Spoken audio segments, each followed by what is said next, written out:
Dzień dobry, YouTube. Atticus, actually editing Atticus here. See, I'm editing.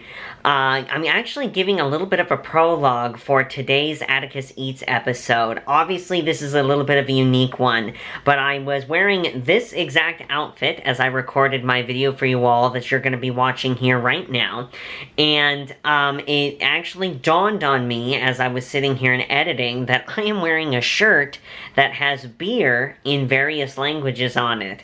And because the internet is the internet and I don't want people taking something out of context and making a pretext, I'm gonna go ahead and address this right away. I am not a person who is sitting here advocating for you all to drink beer or, party or whatever other things someone may try to take out of context and go, hey, Atticus is just being like Hollywood and blah, blah, blah. No. This is a Banana Republic brand t-shirt that is 100% cotton that I scored from Goodwill for $2. And I greatly enjoy it because it's comfy, and that's kind of irregardless of what is shown here on the shirt. So I just want to make that very clear. I myself don't even drink beer. Beer actually makes me vomit. It makes me sick. So yeah, I'm not advocating drinking beer or a bunch of alcohol or whatever someone might try to read into this. This is a Zombocalypse outfit. I have my Zombocalypse boonie hat and the shirt I was able to procure that's comfy and functional, and that just goes with my garb and the theme of today's video. So, on that note, my dear friends, I hope you all enjoy today's Atticus Eats episode. Be well. Dzień dobry, YouTube. Witamy to another episode of Atticus Eats. My dear friends, welcome back to my kitchen here in the Hobbit Hole. I am so excited to be bringing this video to you all today. We are taking a little bit of reprieve from going out and fetching vittles for us to partake in. And instead, I actually want to do a video that I've been wanting to do for a very long time. I don't know precisely how long, but I know it's been multiple years that I've wanted to do this video. So we're gonna, pull back the veil and let you all in on the secret that Atticus is a real person just like all of you. And, I plan things, and then life happens. And then, yeah, it is what it is. But many moons ago, I believe this was back when I did the more recent MRE eating video. Well, hold on. Let me back up. What prompted me to make this video for you all today is that I was watching a YouTube channel, and it's a YouTube channel I watch from time to time called Administrative Results.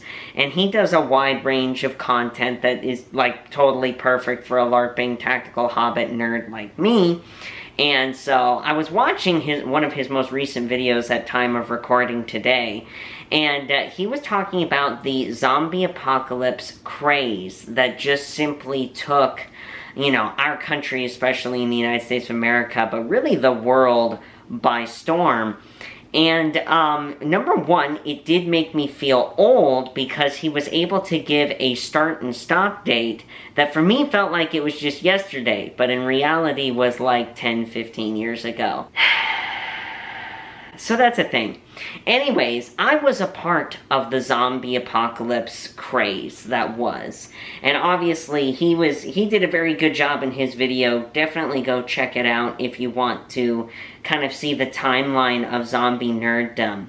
But it's a phase that I have not quite left from my life, probably because of the nostalgia, and also given that I am a Twitch streamer, and I really love the zombie genre as far as video games are concerned. I'm still in the zone of zombie apocalypse, zombocalypse preparedness, and, all the different thought games that go along with it, right? So anyways, the long and the short of it is, for a period of time, because I was watching The Walking Dead, this is in the earlier seasons, and I was into my whole, zombie video games and things like that, I bought a case of MREs, which is, you hear a case and you go, oh, that's crazy, but really that just means it was 24 meals, and that's it. And what ended up happening is they kind of sat in a corner in the garage and then were promptly moved and sat in a different corner inside the house. And then finally there came the day where Mom and I just go, oh, these are expired. We should probably toss these. And anyway, before that happened, I ended up making an MRE video with you all, where I was putting together a main course of an MRE, and that was just before the rest of those MREs expired.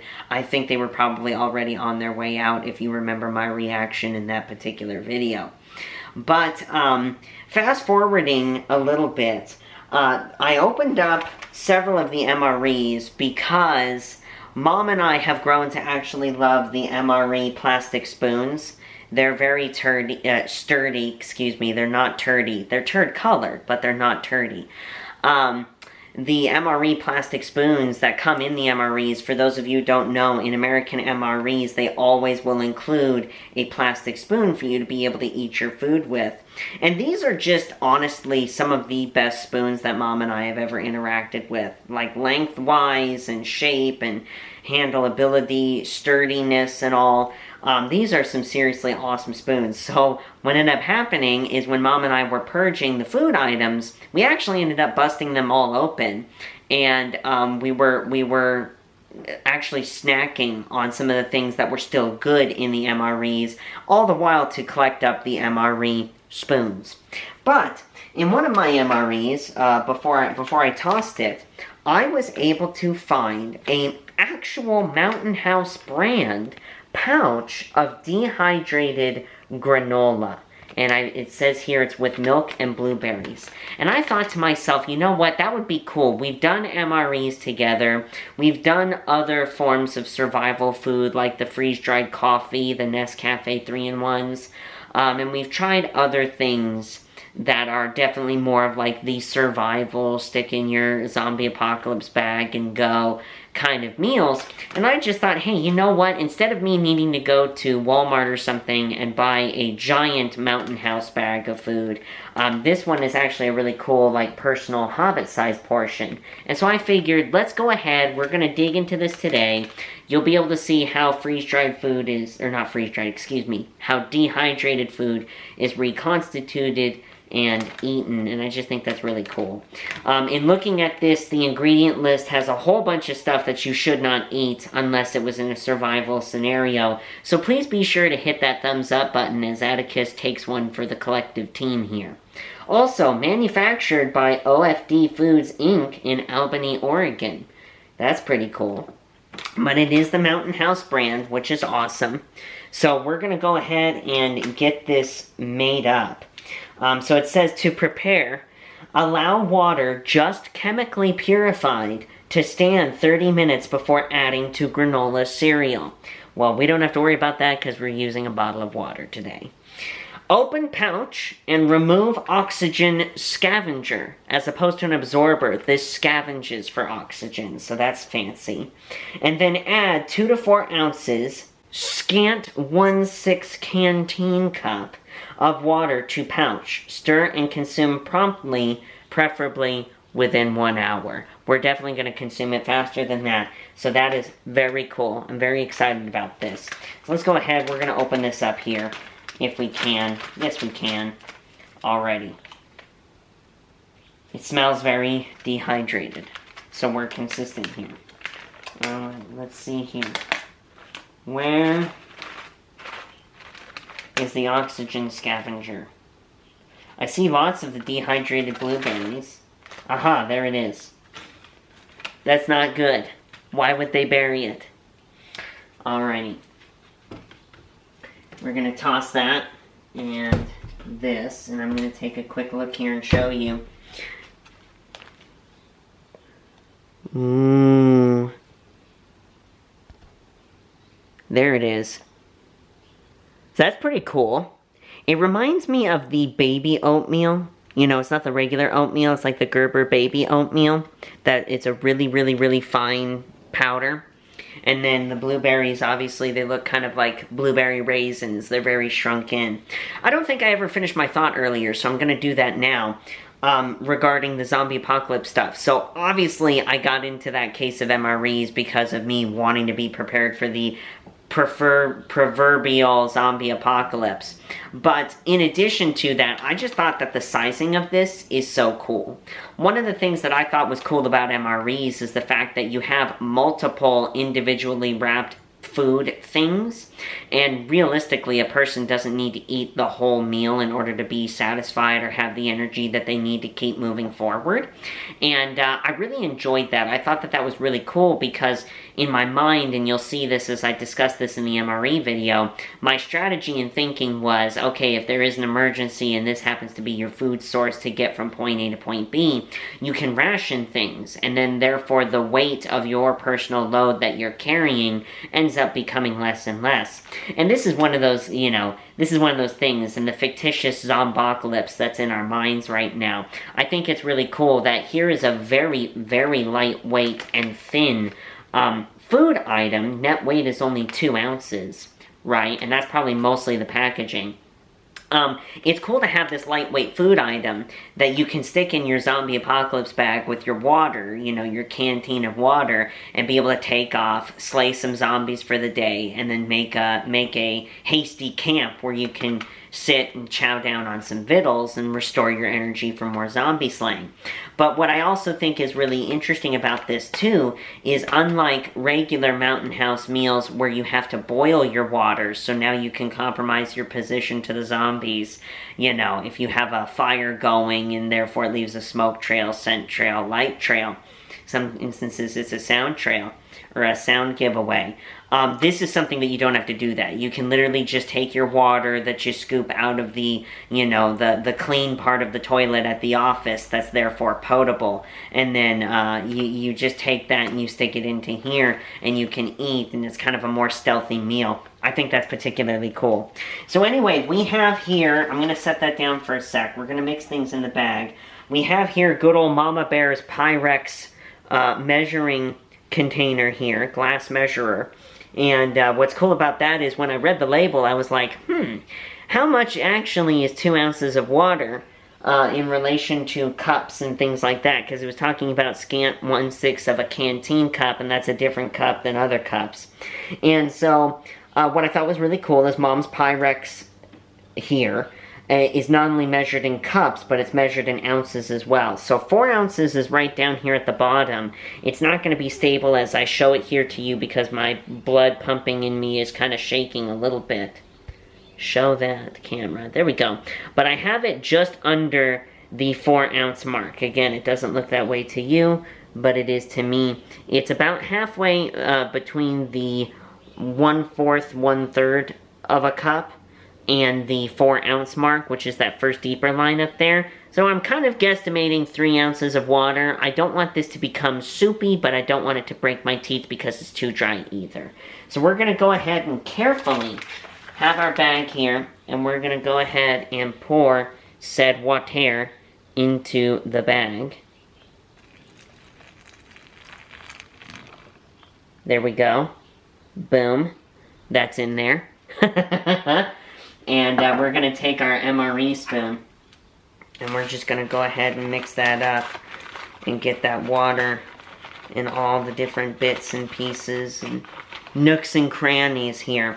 Now, I'm curious though, because it said that it was granola in blueberries and milk. So I don't know if there's actually like freeze-dried milk in here, or some sort of dehydrated powdered milk. But this is very simple. Like, as far as a meal prep, it's actually kind of fun. It's quite enjoyable to stir. Okay. Alright, we've got that. It looks kind of solidified. I think even that is just a touch more water than I had wanted. And yet at the same token, maybe that's the rehydrated milk that's rehydrating. You know what I'm saying? So, we'll see. But let's let that sit a minute, then I'll dump it out and I will show it to all of you. In the meantime, let's go ahead and take to the YouTube comment section and answer another one of your amazing and pressing questions. Excuse my phone being a banjo. Anyways, today's question, or at least our first question, is hailing from the YouTube comment section, asked by Mara Kuha 6908 on YouTube, and she asks, in the middle, the show, season 1, there was a cute episode with you and a baby chick, and in that episode, Brick happened to name that chick Scout. Did you, Atticus, bring that baby chick with you to the set from your farm? And how was it to film with animals? Excellent question, Marakuha. I actually genuinely appreciate that one. So knowing all the different animals that we got to work with on the show is a very fun time. So to answer the first part of your question, no. I did not bring one of my own baby chicks to the set with me for that particular episode of the show. That was an official, bona fide Hollywood stunt chick.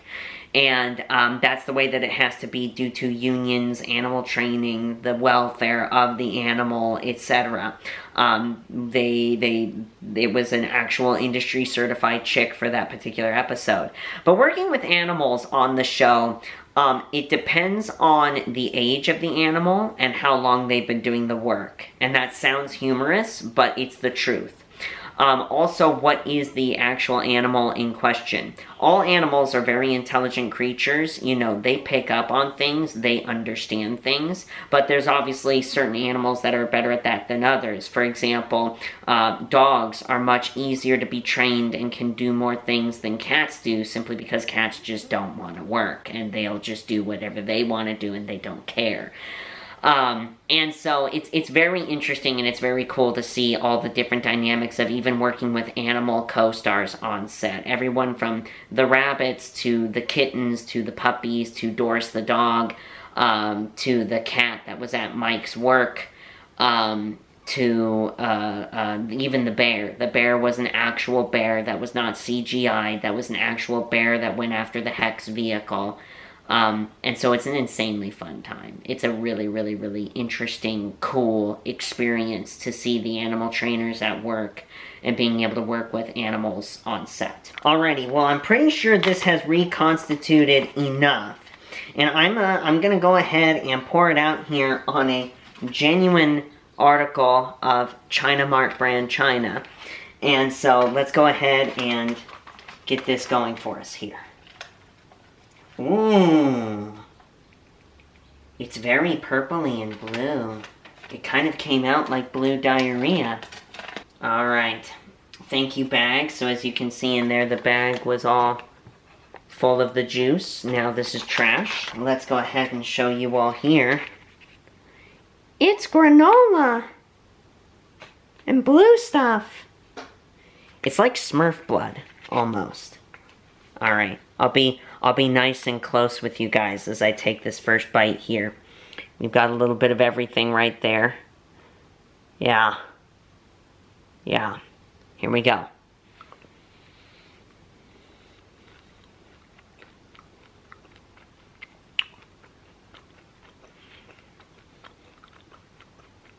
It's literally blueberry granola. I really like that. That's very good. And that goes to show you the food science involved with things like dehydrating versus freeze drying versus, you know, whatever other form of preservation you want to talk about. This genuinely tastes incredible. I'm definitely a big fan of this. It's got a very fresh blueberry taste. It's clear to me that they have like brown sugar granola. It's something like that that's in this. But man, this is actually really good. It literally tastes like I just boiled up some granola on the stove and I'm sitting and eating it.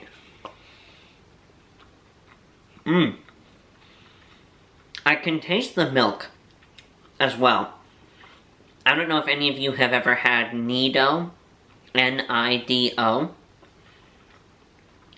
It's like the regular milk pronunciation of Milo, I think is what the Australians were correcting me. And it does. It has its own unique dairy-esque flavor, but it's not.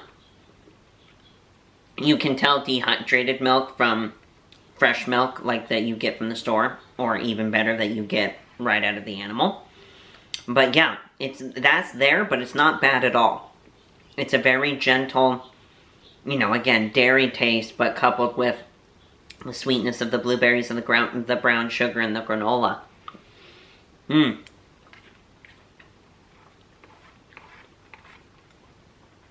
I will actually take that.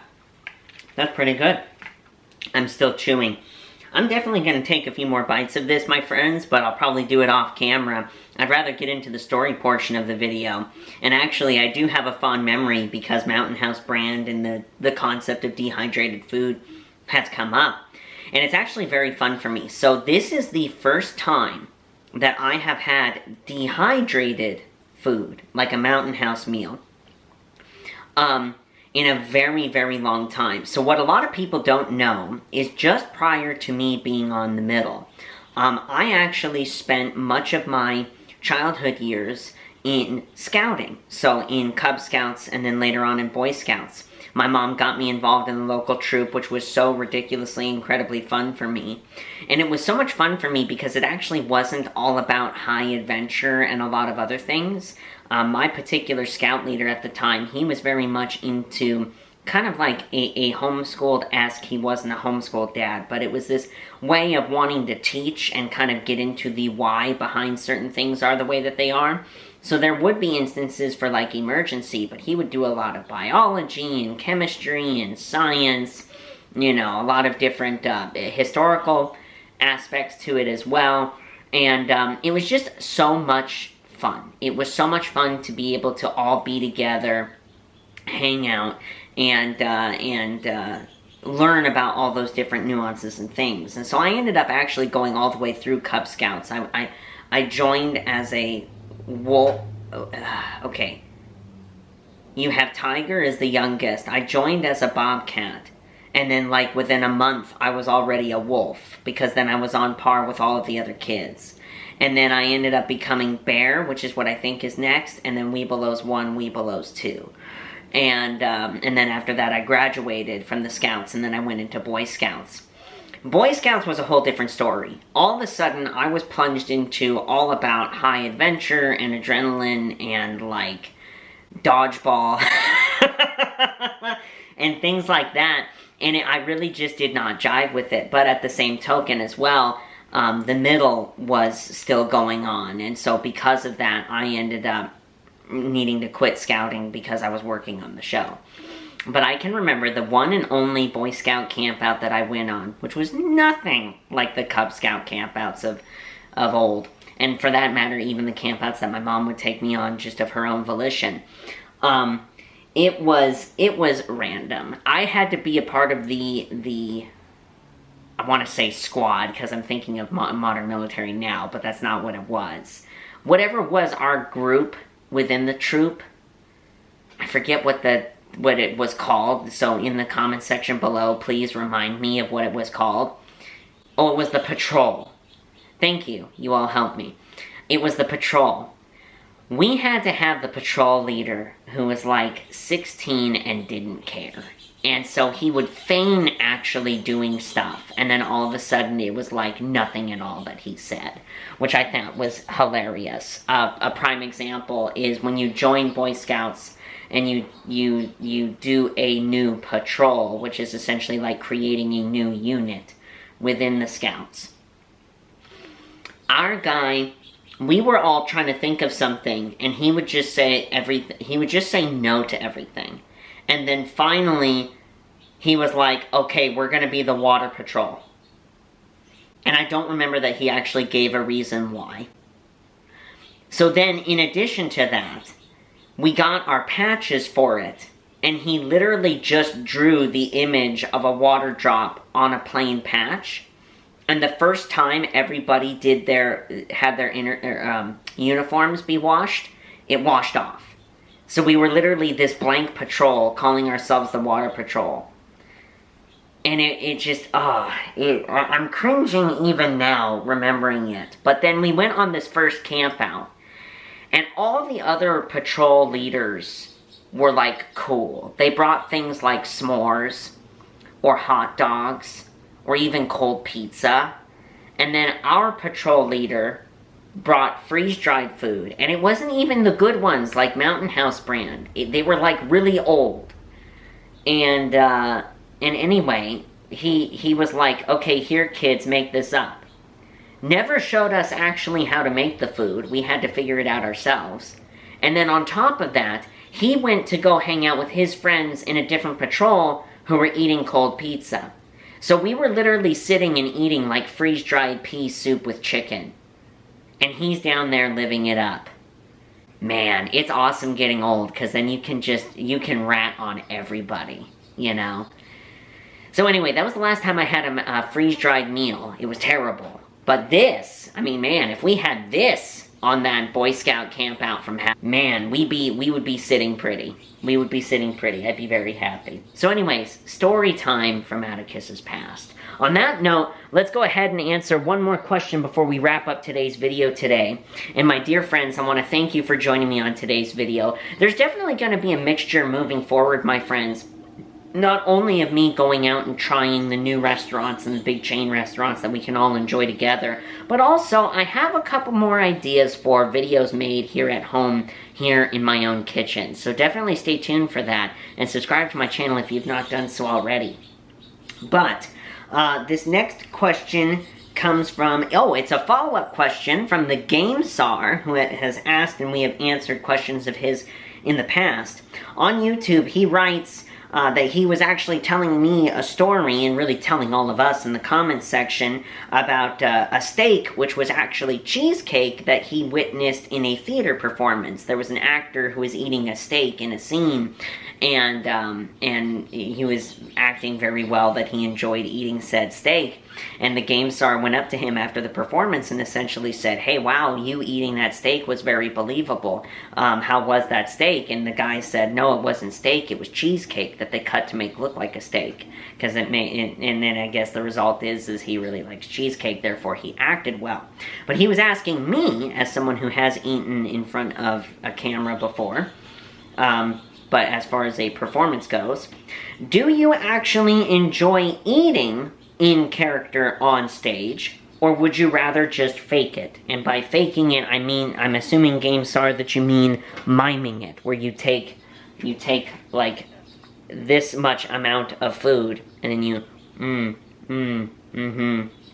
there's so much food in my mouth, but there's really not. That's what I'm assuming you mean. So, it depends on the day. You're kind of asking a question that is, it does not have a consistent answer for everybody, and even for that same person, it's not a consistent answer every time. Because there could be a day, to let you know, when we did a lot of the dinner scenes, unless it was whenever it would be the Hex are eating fast food in a script, it would always be Carl's Jr. Burgers, some fries, and that's it. Unless there was a meal that was very specific, like lime green jello salad, we usually just ate Carl's Jr. that was procured from next door, next to the Warner Brothers Ranch in Burbank, and then that would be what we would eat in the scene. So if there's a day where we've been working 6 hours straight, have not had lunch yet, and we're starving, of course, when we get a couple of hot fries when we're first beginning our shooting day, or a piece of hamburger that tastes really good, yeah, it tastes really good and we're actually eating in the scene.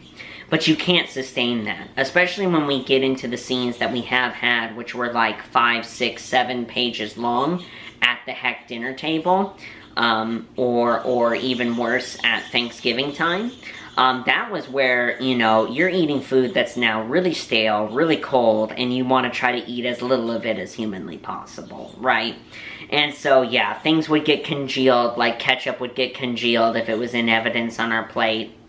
You know, fries would get kind of that weird petrified consistency, and they kind of snapped when you ate them in a scene, especially later on. It was definitely a weird experience. There would be a lot of spit cups available at various times. The props department, which actually were the ones who were in charge of food, the on-screen food, you know, they would do their work and do their best to keep everything consistent, try to keep things hot and fresh if we had drinks. in the scene, try to keep those topped up so we can keep sipping them and whatever. But it was definitely a time and a half. Definitely one of the less enjoyable aspects of the job, that's for sure. But you know what? It is what it is, right? And we all still were able to make some awesome scenes surrounding food even then.